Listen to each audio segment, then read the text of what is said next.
Now, more than ever, financial security is crucial. However, it remains elusive to many Kenyans who live paycheck to paycheck, skipping meals and cutting back on their shopping baskets to save a few coins. Financial security is not an impossibility, but its achievements require strategic planning and disciplined execution. Financial security is the ability to be able to support your living standards. And financial security is a function of something we call lifestyle baseline.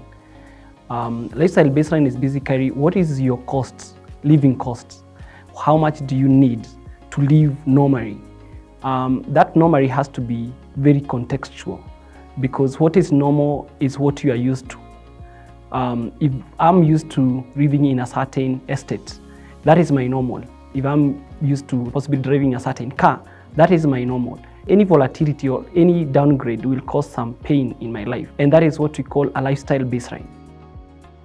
Financial security, I've said, it's very personal. It is dependent on your lifestyle and your income. So at any given time, you have to be conscious of that.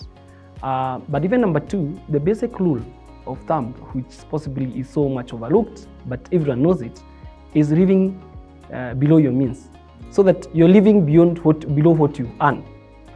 And then this one, you have to project it for longer, for a year. So because what happens is that a lot of expenses, and what we've seen and what leads people to then having financial challenges and now they are not secure, is what we call one-offs kind of expenses.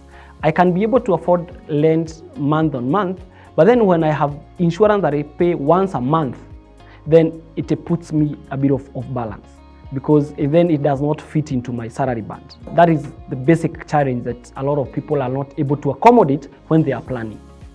And so what we have as a solution to that is that then we have to budget possibly annually for us to see what is our income per year and what are all these expenses are there per year, including those that are one-offs, and then looking at our income and trying to live way below our income.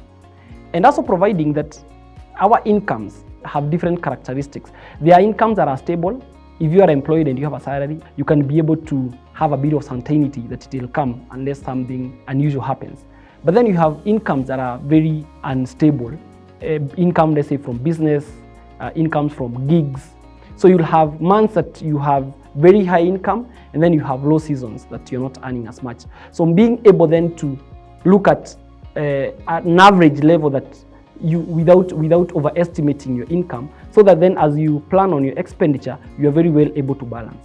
That said, what are some of the measures of financial security?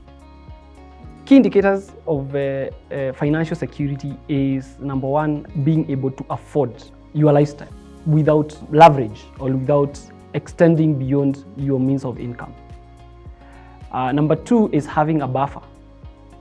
Having a buffer, because life is uncertain, and uncertainties in life is something that we cannot project or we cannot model. Everyone wishes to achieve financial security, but some common mistakes hinder this goal.